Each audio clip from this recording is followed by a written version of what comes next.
This is the Digital Marketing Experts Podcast episode. No, why am I trying to sound like a radio announcer? Hey everyone, welcome to episode 130 of Experts on the Wire. We're back today with my guest, Will Critchlow. Will, I want to dive right in and start talking about the future of SEO. Just a small topic, which really, it means the future of how businesses market and get traffic, the future of our jobs, and even the future of like the internet at large. But let's break it down into pieces and start with basically content and like informational search queries, informational marketing. Right now, I feel a shift definitely happening where, you know, you're seeing Reddit a lot in the partnership with Google and Reddit, and you're seeing Quora. And I'm sensing businesses are maybe having a harder time doing what we all used to do, which was like publish blog posts, get a lot of traffic, you know, drive that traffic to conversions. I'm sensing this become more difficult. And of course, like the elephant in the room is AI, and people may be using AI to go to ChatGPT or similar, go to Gemini to do what would normally be informational searches. So where do you see the future of this going? Semi-big question, but let's start there. I really want to get your thoughts on where the future of sort of informational search might be headed. Well, firstly, Dan, thanks for having me on. It's great to see you. And thank you for such a softball, small question to get us started here. I need to structure my thoughts into, there's so many facets of this. I think really to answer about the future of SEO, we need to think about the future of search, which I think is kind of where you're coming from. There's, I'm going to say, three different kinds of things that are going on. You referred to the Reddit and Quora side of things. I would put that in the category of normal ebb and flow of the industry, that it will rise and fall, come and go. I said on Twitter the other day, I would be nervous if I were a Reddit shareholder going into the IPO that you've ridden the back of this incredible growth in Google visibility that doesn't seem to me to be guaranteed to stick around indefinitely. And I don't know if Lily Ray has been doing a great job documenting this, and I've been following a load of the stuff she's been doing. It looks like maybe the edges started, you know, that maybe has peaked with the latest updates, and they're coming off that high.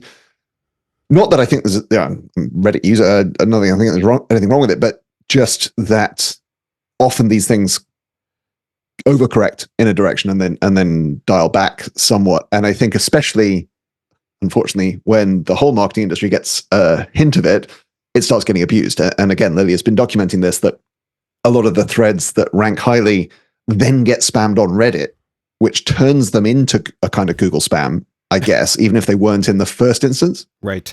And so the visibility comes with a double-edged sword. I think that's the normal ebb and flow. And I won't get, well, maybe we'll come back to it, but I won't get too deep into that in the first instance. I think the more substantive questions are around the future of AI on both sides of the equation. So, you know, Google and Bing and no doubt well, definitely other folks, including startups like Perplexity, are experimenting with the large language model AI question answerer. Yes. For want of a better word, right? So as LLM as substitute for search or as augmentation of search. And of course, there's the other side of the equation, which is the marketers using AI to generate content and create pages, or again, augment pages that are designed to appear in search and where search is their major channel. And I think those are, although they're two sides of the same coin, they're very different issues. I think I'm going to come to the hardest one last, which I think is the use of LLMs as question answerer. So I think the use of LLMs by marketers is, again, one of those kind of quote unquote normal ebbs and flows, right? We've seen variations of this in a variety of ways. Yeah. Right. And human written stuff that is of varying degrees of quality. And I don't think there's a philosophical difference. I mean, maybe some folks would disagree with me here, but I don't think there's a philosophical difference. I think it's a difference of quality scale rather than a quantitative difference here. And I think this is where Google has broadly got to is, if your stuff's good, then there's many different ways, valid ways of creating that content. And I don't have a great sense of where that ends up. My fear is the decline of the open web through a combination of two effects. One is the temptation to wall yourself off into a walled garden, right? So if you're Substack, if you're creating unique, genuine, valuable content, you maybe don't want it being ingested by the large language models. And that inevitably, I think, ends up meaning you essentially don't want it in search either. And obviously that implies all kinds of different business models that you have to have. But the risk is it becomes inaccessible on the open web for search as well as LLMs. That's one threat. The other threat is the tragedy of the commons of if everyone's spinning content out there, where's the ground truth coming from? Who's doing the actual hard work, the reporting, the creativity, the innovation that feeds all of these things? And I made an analogy the other day. I don't know if you're familiar with the story. Apparently this is becoming less true, but for a long time there was a market for ancient steel and iron. So historic, battleships or whatever would get dredged up from the bottom of the ocean, and that iron was valuable because it was smelted before the first atomic bombs were used and the first atomic tests. Oh wow! And that late Second World War into the atomic testing period essentially contaminated all global smelting for decades afterwards. And apparently this is now decreasing to the point that it's becoming not a problem again. Yeah. But for a long time, essentially all new iron was radioactive. And now at very, very, very low levels, not in a way that was damaging to humans, but that would throw off sensitive equipment. So if you were making equipment for hospitals or medical situations or kind of scientific laboratories and things like that, you needed to make it from historic iron that was created before the era of atomic weapons and testing. Yeah. Now, this is a tenuous analogy, but I have a similar question of, is there going to be extra value in content created before the LLM era when you know that it was written by humans? So if you think about a kind of corpus, you think about Wikipedia pre 2023 versus Wikipedia in 10 years' time, it's very, very likely that Wikipedia in 10 years' time is going to be, I don't want to say contaminated, that's too, it is going to include content that was not written by humans. Yeah. Now, does that matter? I don't know. But my concern is what if the remaining open web gets into this kind of negative spiral of it's the training ground for the LLMs, but it's also the production ground of the LLMs, and you end up with this kind of negative cycle. Now, I am generally an optimist, and I'm certainly a techno-optimist, and I tend to think these things will play out well in the long run. But these are the threats that I think folks are thinking about. Finally, trying to get to the point of answering your question, the one that I said was hardest is what folks call the search generative experience, right? So Gemini, what used to be called Bard in Google, the ChatGPT integration into Bing, and tools like Perplexity, which is one of the best ones I've come across in terms of integrating LLMs into the search experience itself. I'm a big fan of all of this stuff. I love the innovation. My suspicion is that it becomes it greatly increases the number of searches done in total. Some done by machines, some done by people. Yeah. And that, I don't know if you remember, you probably do, you come up through the industry the same way I have, that there have been similar panics in the past. Social media was the one I remember that was going to kind of kill search, right? Everybody was going to ask their Facebook friends where to go to dinner instead of Googling that stuff. Right. What turned out was they do both. And that social traffic was, broadly speaking, incremental on top of search traffic. Search continued to grow strongly, and social grew very strongly, and total grew even more strongly. And my prediction for the next, certainly 3 to 5 years is that total traffic out from all these places is going to continue to grow, and LLMs will go strongly, but they won't cannibalize regular search. So it'd be more of an additive. Could be wrong about that. Process. Yeah, it'd be incremental on top. It's somewhat different use cases. I find myself, so I've been experimenting personally with always having a ChatGPT tab open on my on my computer, and training myself to think, is what I want a conversation, or is it a search? Is it this or is it that? And I found that I just use them for different things. It's a very useful tool, but I think I'm doing as many searches as ever. I haven't tried to quantify that. Now, so I'm relatively bullish on search as a channel. I'm very bullish on search as a channel into the future. And I don't know if you saw Rand and SparkToro's research that's literally, as we're speaking, came out, I think, yesterday or the day before, which was this fascinating kind of clickstream research showing just how dominant search, and Google in particular, are. And I think those of us in the industry knew this, but I don't think the wider world had really internalized this. And when I speak to marketers who aren't SEOs, I think they would have taken the under, and I might have even taken the over. But nevertheless, it's huge, and it remains huge. And I'm looking forward to some trend data from Rand and the team on that. So I'm very bullish on search as a channel. But just to finish the one bit of that thread is the threat, I think, is in sentiment. So I wish I could credit whoever said it. I saw a tweet the other day, and I forget who it was, who said the risk isn't the immediate risk isn't artificial intelligence taking your job. The risk is your boss thinking artificial intelligence can do your job.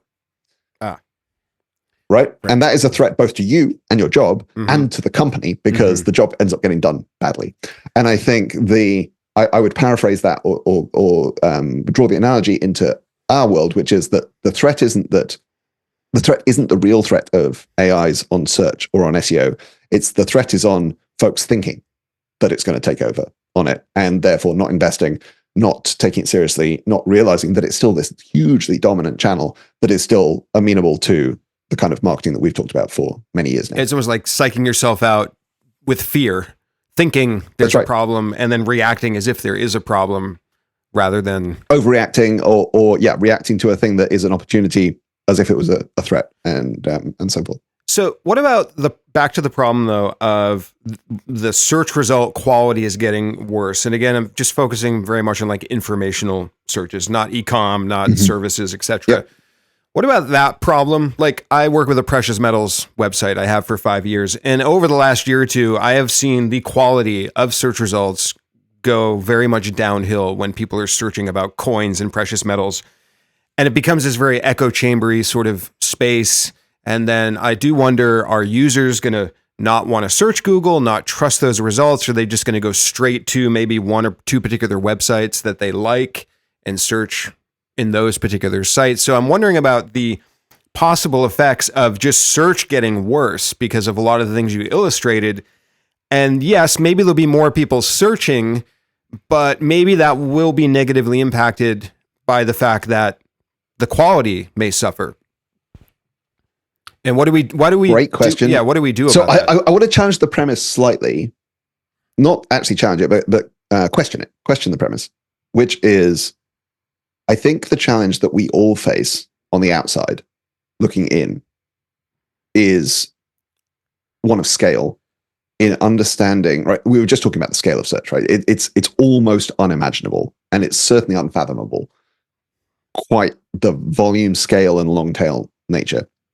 And you and I, and we're like hyper searchers, right? So we're often the far tail extreme of the distribution of doing a lot of searches, and in particular of looking at those searches in a very critical way, and repeating those searches and seeing time series of them over time, like you say. Even us at that, tail distribution end of how many searches we do and how much attention we pay to them, we are seeing such a tiny, tiny microcosm of all keywords, all searches, all websites. And I don't think that we can actually categorically conclude that search has got worse. I'm not saying it hasn't. I just, Yeah. We don't have any tools for telling. Yeah. And even Google on the inside probably doesn't have perfect tools for telling. Now, but what's interesting is I don't think they think search has got worse. So you see a few of the leaked internal, stuff that was not designed for PR. Right. So some of the stuff that came out in the, Mike King has shared some really interesting stuff that came out of some of the testimony. The stuff like we don't understand a page, we just look at clicks, like that type of stuff. We cheat. Yeah, exactly. That stuff. All the stuff that's come out of some of that. I think that's one of the antitrust cases. I think. Trial,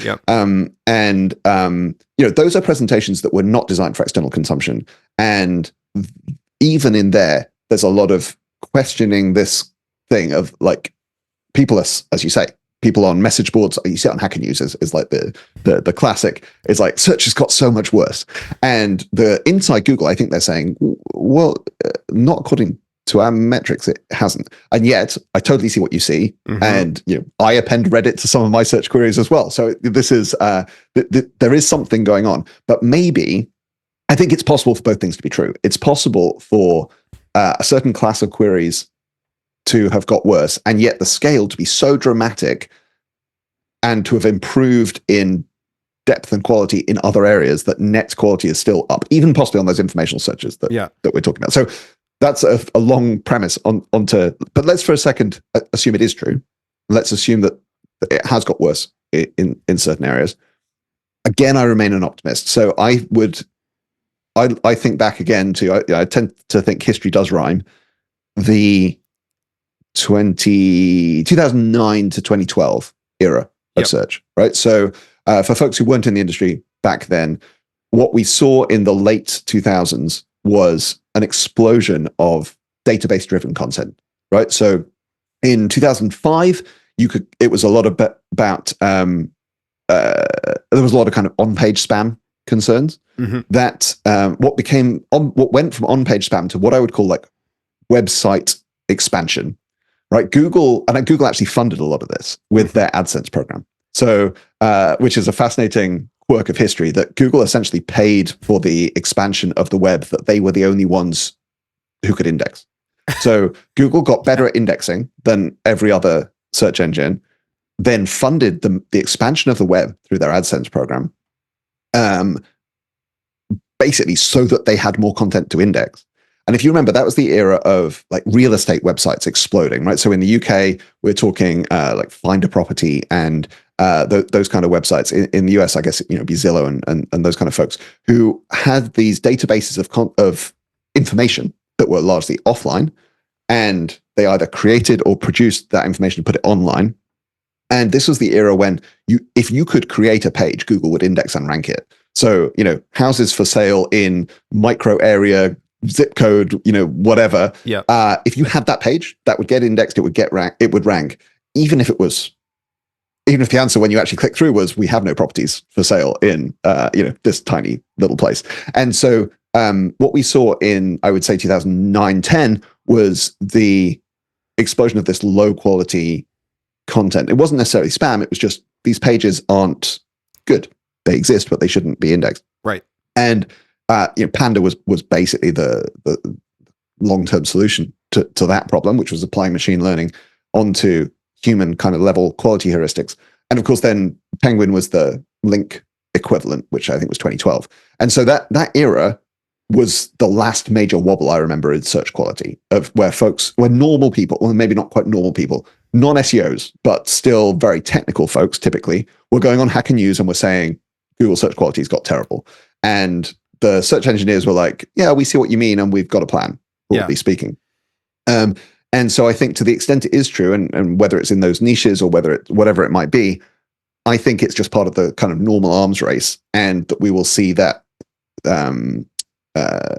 that pendulum swing back towards search quality. And probably actually that's already started. I think these most recent core updates have probably started moving that. Yes. Middle. And I think of search quality too. First of all, it's very subjective, right? And sometimes I think a lot of it's branding and the experience. Google's done a phenomenal job at branding themselves as having the best search quality. I think Bing, 100%. obviously, and other search engines just have not done that.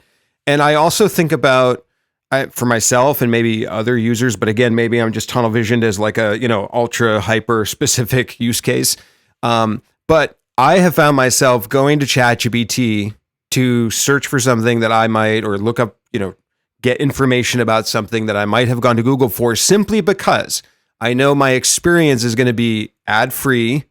It's going to be maybe a little more fun.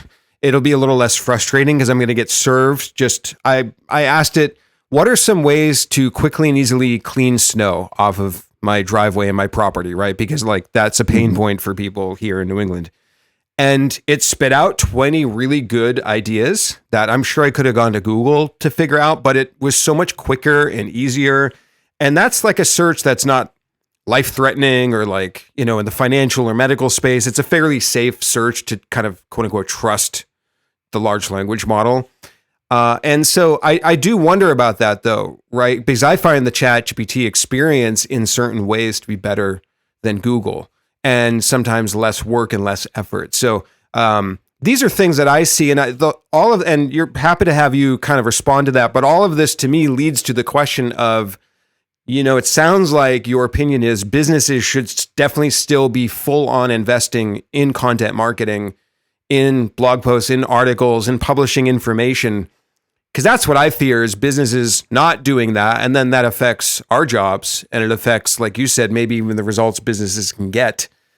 So curious, any reaction to that? I'm happy if my competitors want to stop. Yeah. That's fine.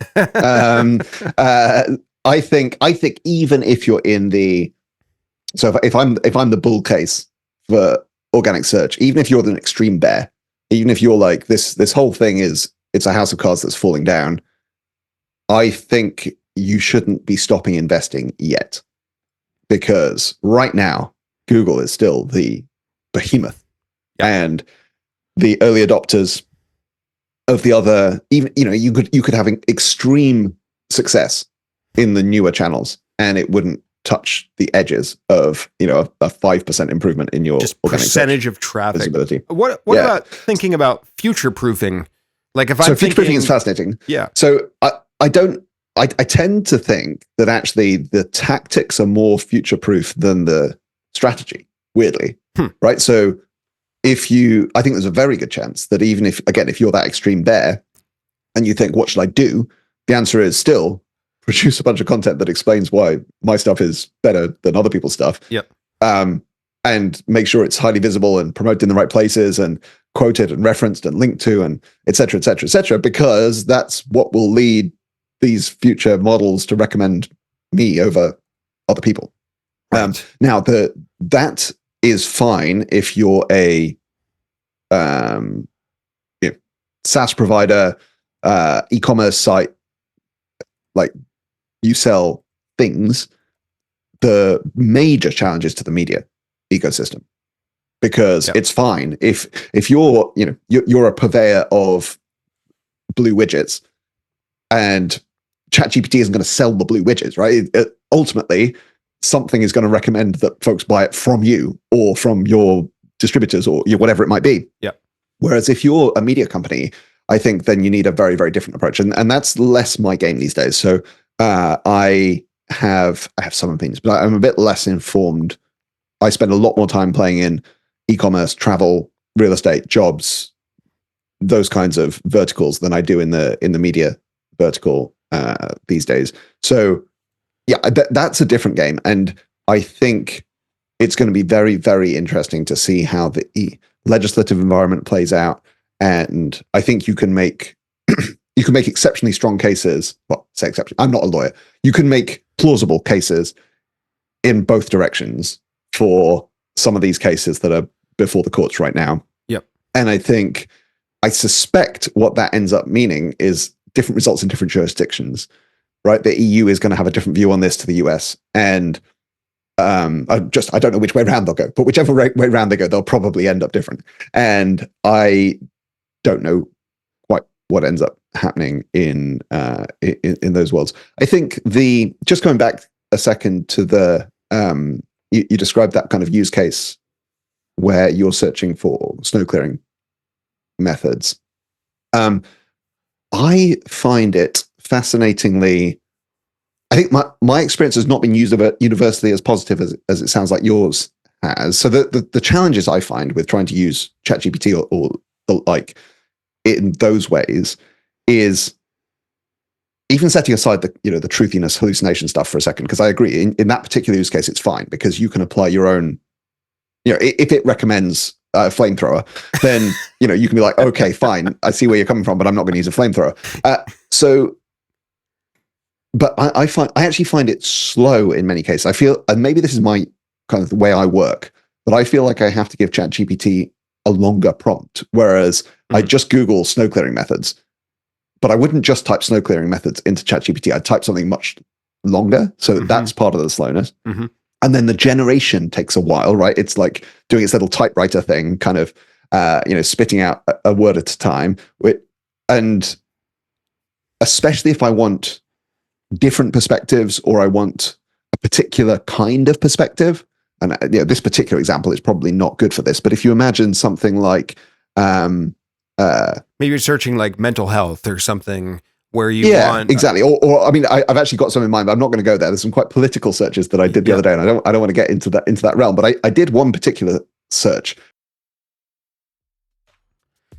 Since we're chatting about content, I want to take a second and tell you about a tool that I love called Content Aced.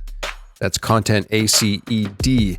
You can get 50% off Content Aced by going to evolvingseo.com/Content Aced. Back in 2021 or so, during COVID, I was helping a new client with their blog and their content and growing their traffic. We went from 5,000 visits a month to over 120,000 visits a month in about a 9 to 12 month period. So there was a lot of work that went into that, some content planning, content optimization. But one of the biggest factors that helped us achieve this growth was really good on-page optimization. And part of that was through something I like to call being topically complete. This means having a page that has all of the topics, entities, information, talking points, sentiments, etc., that Google and users may expect to see for a certain search query. And the tool that I use to help achieve this is Content Aced. With Content Aced, you can enter your search term and your page or your content, and the tool will tell you the most important words and phrases for that certain search query based upon the top 20 results in Google, but it will also show you the ones that are missing from your page. You can use the tool to update these results in real time as you edit your content and add keywords.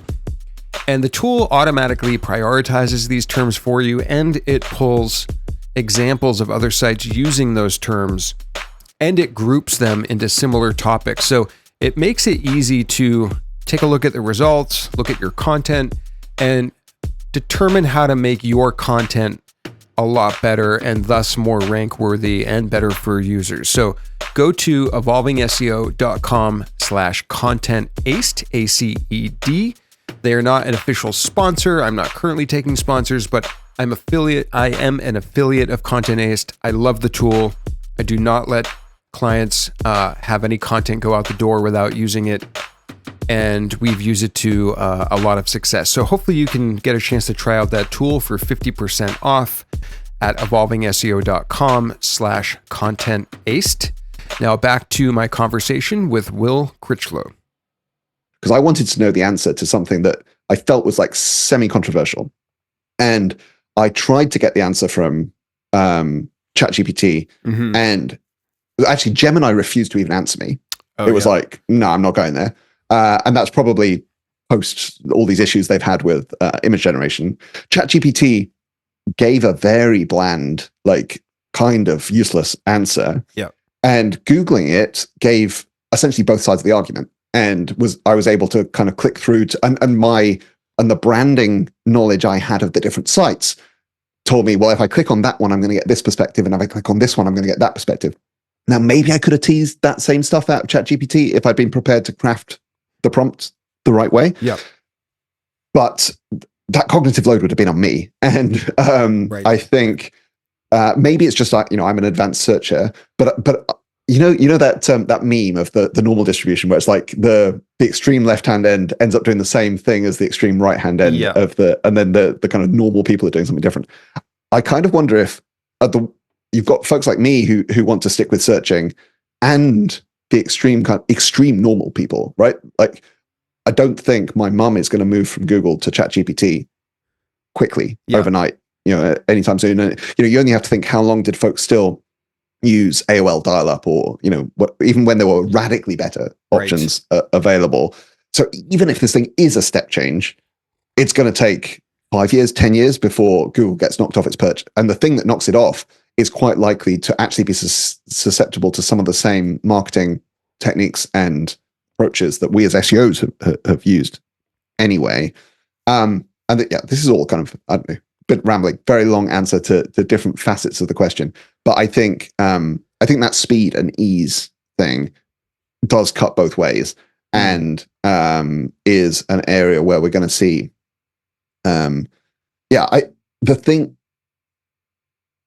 Again, maybe this gets solved, but there's so many things where I want the 10 blue links, right? I want to see different perspectives with different approaches, and I know that by clicking on them, I've got some kind of brand knowledge of, whatever it might be. And this could be anything from product search to informational searches to controversial stuff to whatever. To take it to a less controversial area, imagine if you're searching for, audio equipment, you're going to get something very different from a specialist versus an Amazon or a Best Buy or whatever it might be.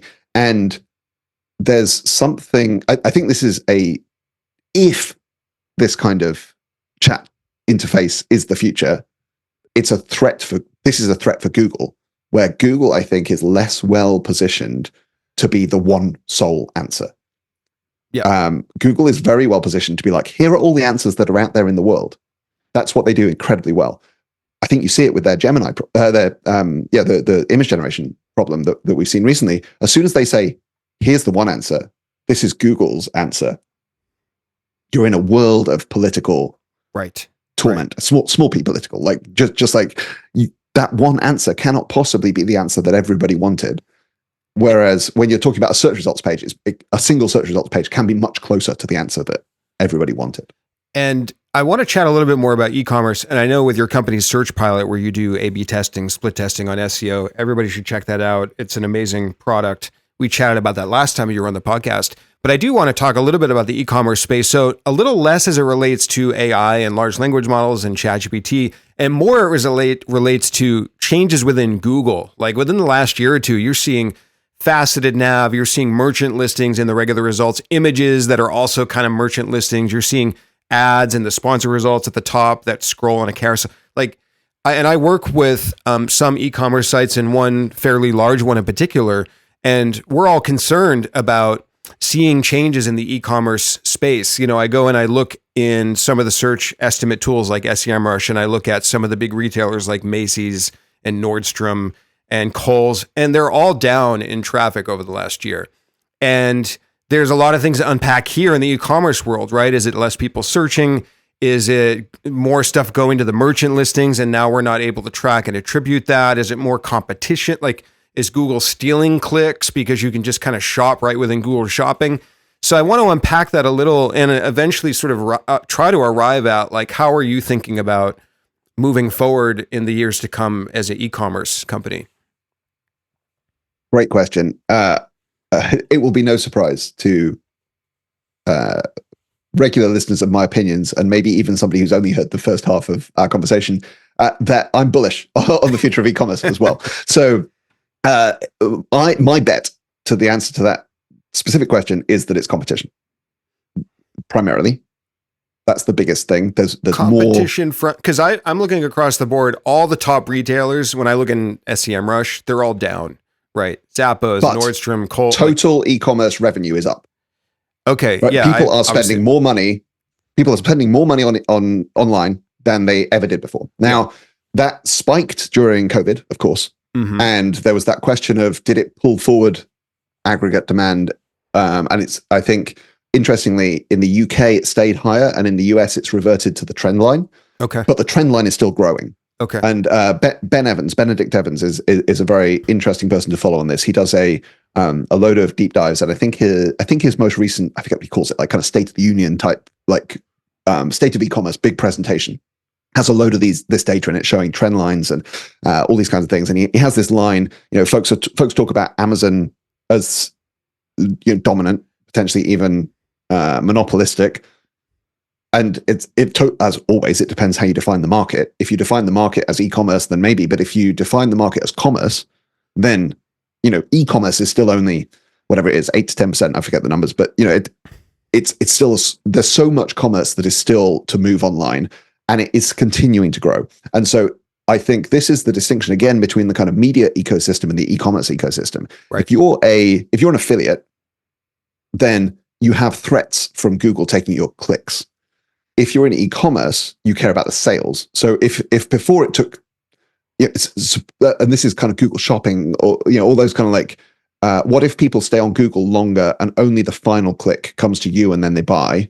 Well, like Google isn't selling the thing. So as long as they ultimately come to you and buy, you get what you care about is the revenue, not the fact that they came to you 3 clicks earlier in the purchase journey, or like whatever it might be.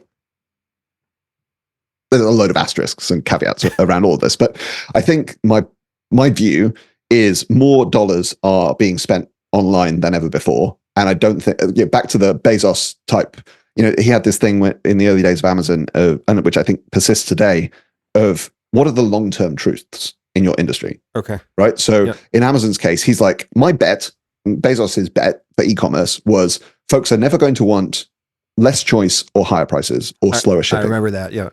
Right. Actually, choice may not have even been there. I think it was folks are never going to want higher prices and slower shipping. So if we invest in lower prices and faster shipping, we are always going in the right direction. And I think my view is I would far rather be in e-commerce than in malls real estate. Right. Like people want to do more of their shopping where it's convenient to them, on their phone, on their device, on their, even if it's crazy futuristic stuff, they want to do it in the ways that are convenient to them. That trend is not going anywhere. More and more dollars, more of the GDP of the world is going to move to whatever it is, whatever sector it is, e-retail, anything. And so when we view it through that lens, yes, there are some legacy retailers who are struggling, I think, mainly because of competition, and maybe a little bit through, certainly in clicks terms, through Google interface changes and so forth. And of course, Google's move to paid versus organic. Like there's definitely some blended stuff in there that we could get into. But that's why I kind of remain bullish on the sector. But that could still be challenges for individual retailers. And do you mean competition from smaller, like other retailers coming the long tail of retailers? And this is basically the Shopify thesis, right? So this is Shopify competing with Amazon through 1,000 flowers blooming rather than on one centralized Amazon.com domain. And I think they are they're the best placed true competition for Amazon. I mean, outside of say Google, but because Amazon is a discovery engine as well as a retailer, so there's kind of funny blending going on in there. But I think in the pure retail sense, I think that's why Shopify is such a threat. Yeah, it is interesting. In one of the spaces of one of the retailers I work with, such as dresses, I look at all those spaces, and it's all specifically dress retailers that are mainly. And again, this will ebb and flow in visibility. Right. You'll remember the exact match domain era of yesteryear, right? So do back to the real estate example. Does when you search houses for sale in zip code, there's at one point there was that threat that like the people who'd rank was house for sale in zipcode.com, and of course that pendulum swings as well. And when you're thinking about doing SEO for a retailer, whether it be big or small or a niche retailer, are you thinking business as usual, right? Tech SEO, good on-page content, good titles, good testing, in your case with Search Pilot, link acquisition, internal linking? Like, is it kind of business as usual? Because in my mind, I've shifted a little to really trying to look at the Google merchant listings and the shopping tab. I feel like that's a little bit of a Wild West where there's like not great data, and you don't really know what's going on there. And in your mind, are you thinking business as usual, or are you shifting focus strategically? Business as usual so again, I wear different hats these days. So like, I'm not a general SEO consultant in the way that I used to be. So we are very, very focused on on-site stuff and a particular kind of on-site and technical. And so through that lens, yes, a lot of business as usual. With the distinction that so jobs is an interesting one, and travel are probably even further on this path versus e-commerce, right? In terms of the Google Jobs and the flight widgets and the all of those kinds of things. And so Jobs is the interesting one because we have run experiments explicitly looking at the Google Jobs organic visibility. Okay. And analyzing it separately to the regular organic visibility, sometimes of the same page. Interesting. It is, so I would say it's business as usual in our approach, but the things that work may be different. Right. And it reminds me of things like, App Store optimization, which was only a thing really kind of for the end of my SEO consultant tenure, or even YouTube optimization, where sometimes it's like jumping back in time. It's like just put the keywords in the place and everything kind of works, right? And so it's not to say that the same specific recommendations are continuing to work, but our broad approach of saying, and again, we're trying to draw inspiration from conversion rate optimization here. Okay. So in the work that we're doing, where we're running all these SEO tests, so I think I'm right in saying I don't think this is ahistorical. SEO broadly predates CRO as a discipline. Yeah. Right. Obviously, people were thinking about user experience before CRO was a thing, but SEO kind of came first. But CRO had a testing philosophy from pretty much day one, right? I remember it bursting into my consciousness in I think it must have been 2008. It was because it came out of the Obama's first campaign, and you remember the Optimizely stuff around optimizing donations, and there was all that kind of I remember buzz and that era for me was the kind of crashing realization that CRO was a thing, and it was simultaneous that it was a thing and testing was an inherent part of it, and that basically predates SEO testing in the kind of controlled test, scientific test kind of way, the kind of things that we're doing at Search Pilot. And so although SEO came first, CRO testing came before SEO testing.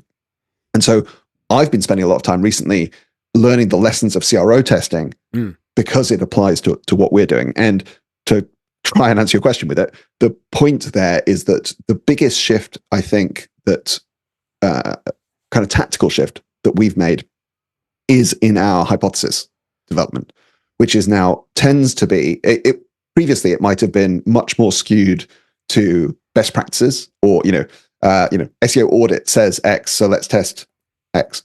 Whereas it's now tends to be much more user story oriented, right? It's like, we think this will be better for users, so let's test it and see how it does in search.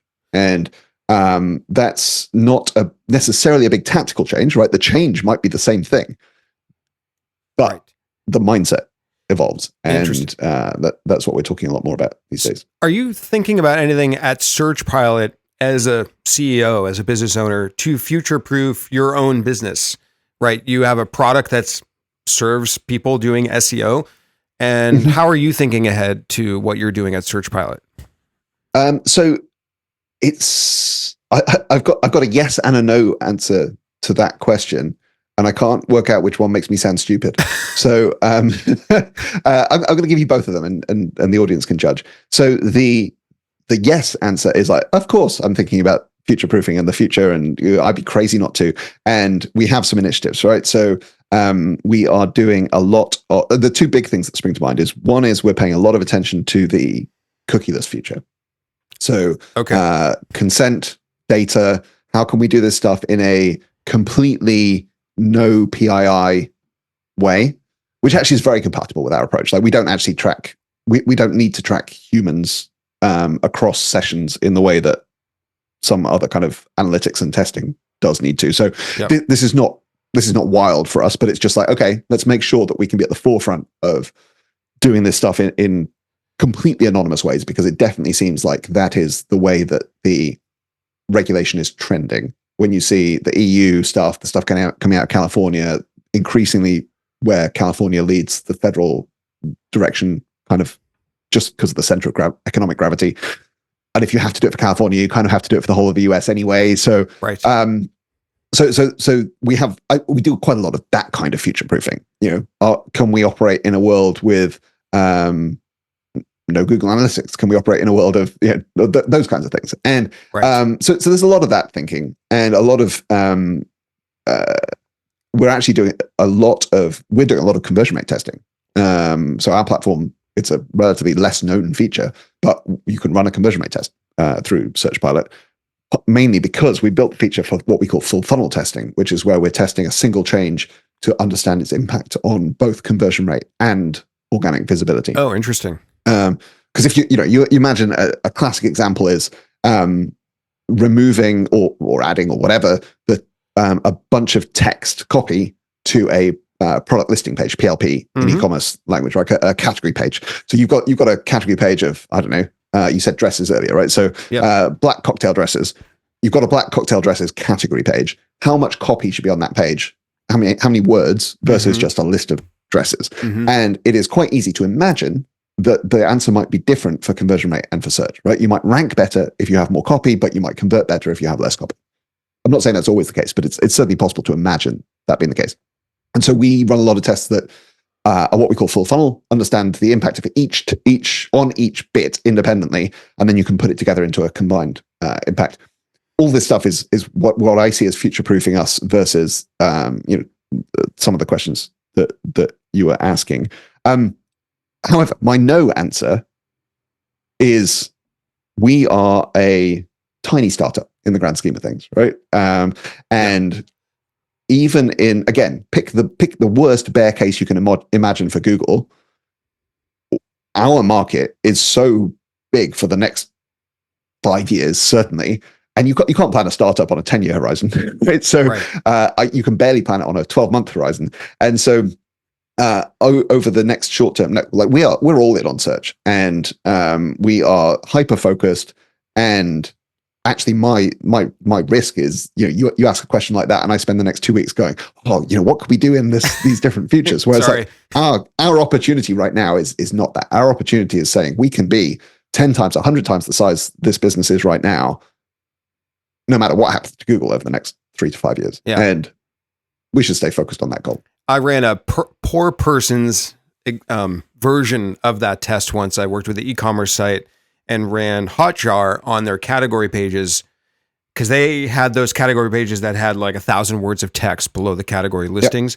Saw that nobody was scrolling that into view. So on a few pages, we removed all of that text, put a little link that said, hey, if you want to learn more about this, whatever, made a blog post out of it. That blog post started getting traffic, and their category page lost no rankings whatsoever, maybe even gained a little bit. And that was my hypothesis as well, is like, take that content that's just there like for SEO and move it to somewhere people actually see it. So it's interesting. It's an interesting one, actually. For your listeners' benefit, it is one of those tests. We don't have, not every test like this, but it's one of those tests that we've seen come out both ways around.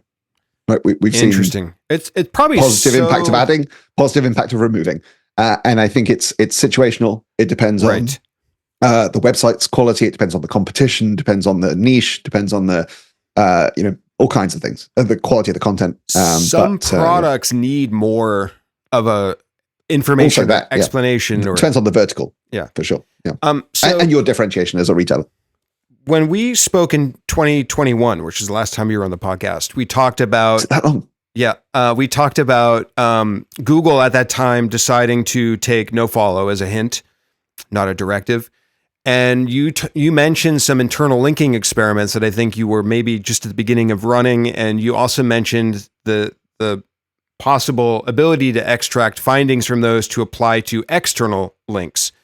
And if that jogs your memory a little bit, I'm curious if you have any update on those kinds of studies or anything at all related to follow, no follow, internal linking, external linking. I have most on internal linking, not so much on no follow the external stuff. So the back to that point I mentioned about developing hypotheses from a user perspective, that kind of guides away from fiddling with no follow and those kinds of things. Not to say that we would never run those tests, but we certainly haven't kind of had a big emphasis on that. What we've seen much more of, internal linking tests are still some of our most impactful tests. Mm-hmm. It's a really big lever, but it's a very, very hard to understand lever. Right. I've given whole conference talks on how nobody understands PageRank, including me, including I think most of the people who wrote PageRank. I don't think they can in their head intuitively say what happens to a page's PageRank if you change a website's internal linking structure in a particular way. Mm-hmm. And that's before you even get into any of the advanced internal linking or link algorithms or metrics that Google no doubt has, right? I'm sure they're not using naive PageRank anymore. But even if they were using just pure naive PageRank, you can't do these sums in your head. You can't figure out the second, third, fourth order effects of this stuff. Right. And so they're impactful, but they're hard to test. But we've focused a little bit more on running tests that are, again, user hypotheses, right? So do users actually want to go from thinking travel? It's quite common to have on a route page, have related routes widget. Yeah. It's like, okay, but are they really? Is it, you're looking at London to New York. Do you really care about London to other cities or other cities to New York? Because I don't know about you, but like most of the time when I'm looking for a flight from London to New York, I'm in London and I want to go to New York. Yeah. Right. So you can have all these kind of hypotheses that kind of grow from that. And my suspicion is that we get further and further down that user-centric route, that the things that work are the things that users want. Interesting. Again, into this conversion of conversion rate and SEO. Like if it's good for users, it will eventually be good for SEO and vice versa. And that's not true categorically right now. Don't get me wrong. But I think this is why we're converging the tactics, because we think the end game converges.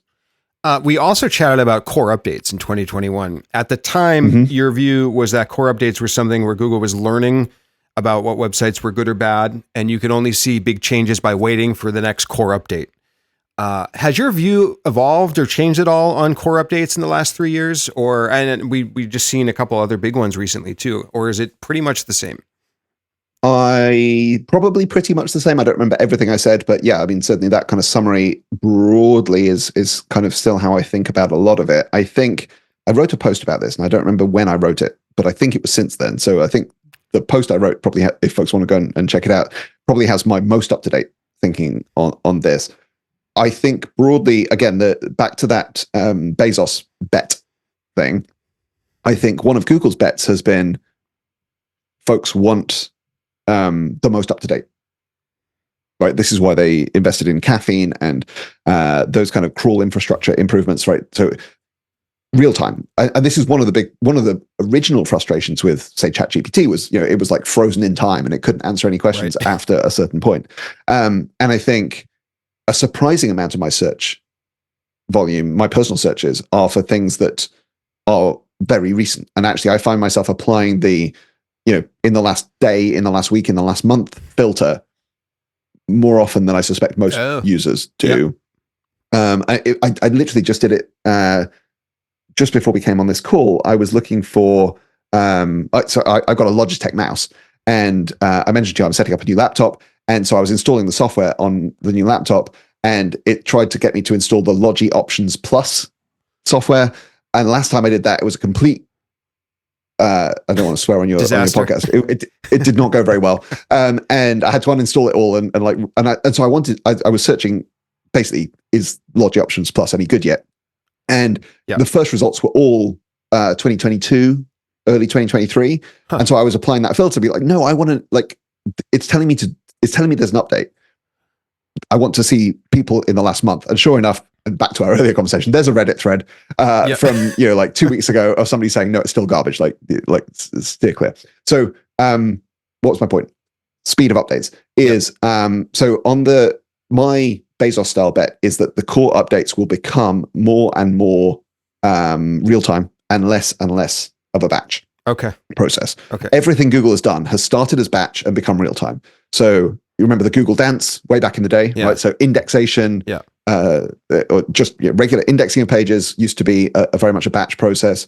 Then we saw Panda roll out as a batch process, and that eventually became real time. Then Penguin as I think what's happening with core updates right now is a lot of deep learning technology, which again right now is a retrain the model kind of thing. Yeah. And my bet is that there's a lot of engineering energy inside Google right now being expended on, can we take this core update process and make it real time?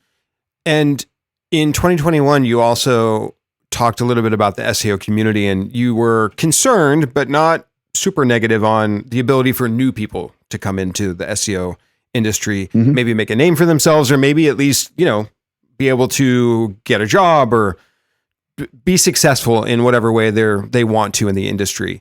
Has that changed at all? You didn't see it as quite a big issue, but it's 3 years later, and I feel like there's been a very large explosion in the last 3 years of new faces coming to the SEO industry, of content being published. I go on LinkedIn, and like every day I scroll LinkedIn, and there's like, amazing case study, an article, and a new tool, and some new like ChatGPT plugin. And like, it seems like everybody is just flooding the internet with really good SEO information. So has your view on that changed at all? Or I love that you're bringing these receipts. You said this.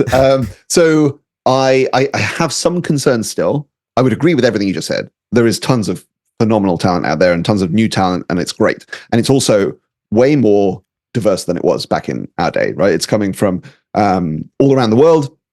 It's coming from all kinds of folks with different backgrounds, and that's phenomenal. And calling out, for example, the work Arija's doing, so the Women in Tech SEO stuff has been superb. And I've seen that as close to firsthand as you can get from my position, which is a whole bunch of our team has, the women on our team come from that community, contributed to that community, gone back and had great receptions from that community. Yeah, like it seems to be a very supportive environment and a very there's just tons of great work coming out of there. My two caveats or concerns. So you mentioned there's tons of great content. There's also tons of terrible content. That was always true. So like, let's put that to one side. Like there've always been people who are wrong on the internet, and there always will be. My two concerns are, one is the similar to the e-commerce conversation we were having, there's so much great stuff. Is it possible it's possible that nobody's getting enough, no one person's getting enough attention. Do you see what I mean? Like, it's kind of, it's very, there's enough to consume, just like there's places to go shopping, but it's hard to get critical mass, get that momentum, get kind of really well known in the way that maybe it was possible in the past. I don't know if that's a bad thing or not, but it's a thing. The thing I'm more concerned about is I think our industry is quite forward-looking in many ways in terms of things like distributed and remote working. And at Search Pilot, we're basically fully distributed, although we try and get everybody who's in a city together. A bunch of us get together every week. We get like regional teams together every month, and we actually had the whole company together for the first time at the back end of last year. We flew the North Americans over to the UK, but you're not. I get the sense that across the industry, fewer and fewer people are sitting next to their mentors every day. Yep. And we're definitely struggling with that in terms of, it's not teaching the big things, it's teaching the small things that are the difficult bits. It's there's a keyboard shortcut for that thing that you're doing in Excel, or the equivalent. Those kinds of, or you don't need to wrestle with that. That's the kind of thing you can put in ChatGPT, or whatever it might be, or misconceptions, crazy stuff. And it applies to all kinds of things. It applies to one of our team had a broken keyboard and had been working around it by always plugging an external keyboard into the laptop. I did that for like a year. And a long time ago. It was only when we were in person in the office and we were like, what's going on here? And we're like, we can buy you a new laptop. Like, yeah, you're a knowledge worker. You know, the tools are a kind of key part of the job. And that's a kind of silly example, but it encapsulates this kind of broader problem. So that's one of those challenges where I very much value the blend. I really like getting together in person with folks regularly and frequently, and spending time in my nice home office. And I'm lucky enough to have the space at home, and that's great. There's more of a tension, I think, for folks who are earlier in their career or switching careers or whatever else, who need to build up more of that tacit knowledge. So anyway, that was all of my answers are long-winded, but yet another long-winded answer. What do you think are some of the most important skills or things that new people coming into the industry should, besides the basics, like learn the tech stuff, read the Google guidelines, like learn about on-page, like all that stuff, sure, it's baseline, fundamental, but what are some of the things like now, maybe even newer skills that weren't even on your mind for new people coming in to learn years, 2, 3, 4, 5 years ago? Yeah, great question. I think the thing that sprung first to mind isn't a single skill, but I think it's an answer to the question is it's almost like more like a meta skill is curiosity and critical thinking. And I can get more specific, but that's the kind of headline. But what I think I mean is I see far too much either deferring to authority in terms of like, I saw Google say this, must be true. Yeah. Or I saw, famous person X say this, must be true. Or the converse, which is like the kind of the other side of the coin is the kind of conspiracy theory, like anything could be true. Literally, what even is truth anyway? Kind of this idea of like, oh well, I saw some crazy conspiracy theory on the internet. Maybe this is what's going on. And I see both of those, which I think are failure modes that both have the same root cause, which is a lack of first principles thinking. And I think one of the things I love about our industry and our work is that it is, notwithstanding what I was saying earlier about PageRank, it is understandable. You can apply logic to this, and you can think from first principles. Well, if I was a search engineer, would I architect the system that way? Is it plausible that the system is architected that way? Mm-hmm. What would the effects of that be? What would the second order effects of that be? And I think there's not nearly enough of that. And that's something that I think is, if I had to pick one thing, it would be that. And it applies to so many areas. I've talked about it before as the sniff test. And one of the greatest skills that I see in experienced folks that I think you can, some people are naturally good at it, but a lot of it requires experience and time with things, is just looking at whatever it might be, spreadsheet, a number, a document, and just going, there's something not right here. Yeah. And I think instantly, again, meta commentary, whenever you ask anybody these kind of questions, like what should everybody learn?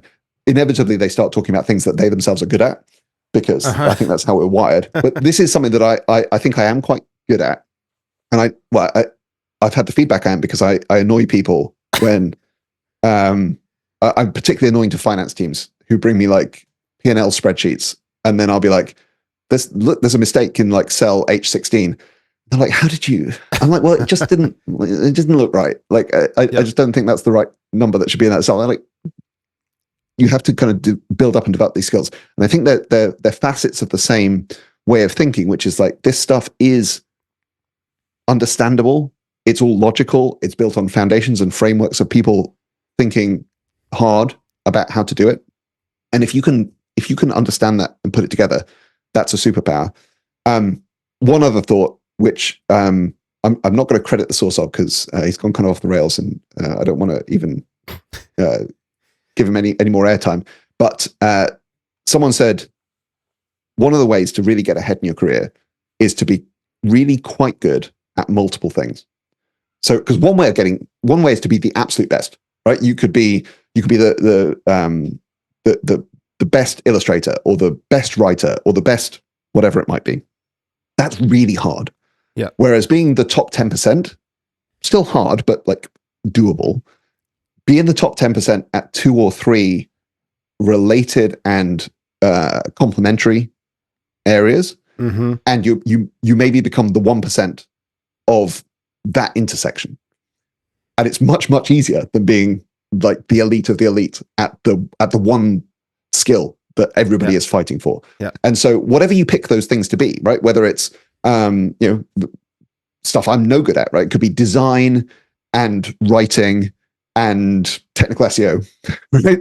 Yeah. Or if you can get in the top 10% of each of those things, you put it together into something much more powerful. And I probably described my brother actually there. He's probably in that intersection where I'm not, because I'm no good at design. Yeah. And I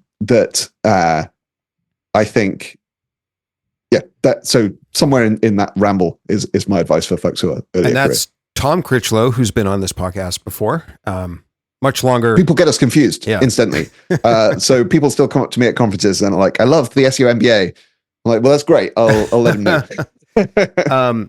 So I do have one more question about skills and sort of future-proofing yourselves in the SEO industry and having to do with consulting, right? So a little bit of a personal question for me, and I'm always curious. I asked Christine Schackinger, who was the prior guest on the show. She's an SEO consultant. I asked her for her view on this, but how would you think about an SEO consultant continuing to position themselves in a way to continue to be successful in the world of search? I've seen more competition, more SEO consultants, a lot of people moving away from jobs or being let go from jobs, entering consulting.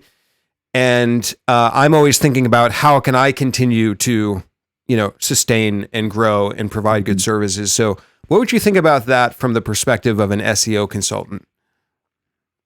I'll preface this by saying I'm thinking about this on the fly because I have very deliberately not been thinking about this question for at least the last, whatever it is now, 3-4 years. When we sold Distilled, we had to sign a non-compete saying that we weren't going to do SEO consulting for some number of years. And I actually can't remember how many years it is. And the reason for that is because when they said, our lawyers were like, this sounds kind of onerous. And Duncan and I turned to each other and we're like, nah, it's fine. I have no intention of going back into consulting. So I haven't been thinking about this, but that's never stopped me talking off the cuff before. So I think so I've got some approach that I was good at following and some that I wasn't. The approach I was never good at following is, I think specialism is powerful, remains powerful. And I've seen this myself when I've been referring folks, right? Somebody came to me the other day and said, I need to do some content review, and I specifically need to be able to prepare a report for my senior execs about the EEAT, of our content. I'm like, well, you should speak to Lily, right? Like, that's where she's positioned. That she's done deep thinking about this stuff. I have similar recommendations in whether it's media or ecom or like same kind of thing. And I was never any good at this as a consultant, and I was always too curious and too prepared to work in all of the verticals and all of the spaces and all of the things. Yeah. And so, I think, notwithstanding what I said earlier about the future of search, I'm sure there's a huge niche for saying, I understand the search generative experience better than anyone else. And if you want a search generative experience consultant, I'm your man. The fact that I don't think that's a huge channel doesn't change the fact that there are people out there looking for it. And if you are that thing, then you'll no doubt pick up that word. So I was never really good at specializing, but I think it is powerful. And I think the the related piece is, I think that it's also, I think if I was working in the space right now, I would be looking at the trying to align myself with the trends in the industries. So rising tide lifts all boats. Try and work in the spaces where folks are thriving, where budgets are growing, where headcount is growing. Yes, that's where the competition is, but there's more demand. Demand outstrips competition. Right. Interesting. You can go where there is no competition, but there's no money there either. Yeah. So do you mean find the industries that are booming, or the verticals? It could be. I think it could be industry specific. It could be literally down to the organization, right? Find the organizations that are booming. Yeah. It could be. I mean, there's lots of different ways of interpreting that, but I think the point is the being in spaces that are competitive and growing can seem like a bad idea, but I think actually is where a lot of the opportunity lies. I like that. And I can relate. I have never been good at being a specialist. And I found probably this podcast was the number one way that at least allowed me to stand out and get more attention, get more leads and more business from that. So maybe there's other ways, even in the podcast world, in the SEO world, when it comes to podcasts, I mean, there's some, but it's not like a huge booming. It's not. Yeah. You definitely stand out in that space. And I think, there's lots of ways of specializing, if you like. And it could be how you're branded, how you're promoted, how you stand out, or it could be the kind of work you do, or it could be the people you do that work for. For example, there are folks who specialize in penalties and re-inclusion, right? It doesn't matter what vertical you're in. Right. They do a specific thing. I think, there's lots of different kinds of that. I've always been reluctant to do it. I'm really trying to do it at Search Pilot. And although we're not vertical specific, this idea that, as I mentioned earlier, you said, how much are you future-proofing? The answer is like, we're not, we're all in on SEO testing. And that's hopefully enough of a niche for us to say, like we are specialists. I think that is a very good niche. There is, to my awareness, I haven't come across many other companies doing really good SEO testing. So it seems like a good place to be. So with that, are there any other places that you want to tell people about or kind of mention and plug here at the end, whether it be your socials or anything at Search Pilot specifically, any events coming up, etc.? So the plug I would give is I'm putting a surprising amount of my personal time at the moment into trying to get growing a weekly live stream. So I've done loads of kind of pre-prepared things in the past, whether it be conference talks, whether it be podcast episodes, whether it be producing videos and written material. But it's most Tuesdays at 4:15 p.m. UK time, which is normally when the clocks are on the right daylight savings, 11:15 a.m. East Coast, 8:15 a.m. West Coast US time, live on YouTube, my Twitter, and my LinkedIn. And it like simulcasts to all those places.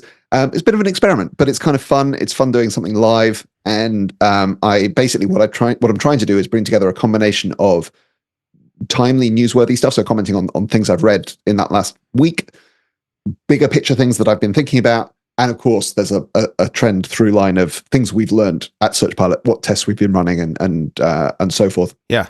And so, kind of having fun with that. And I'd love some folks to check it out and drop me a line with any feedback they have. That's very cool. Now, are you clipping clips from that and putting it on TikTok? I'm not going anywhere near TikTok.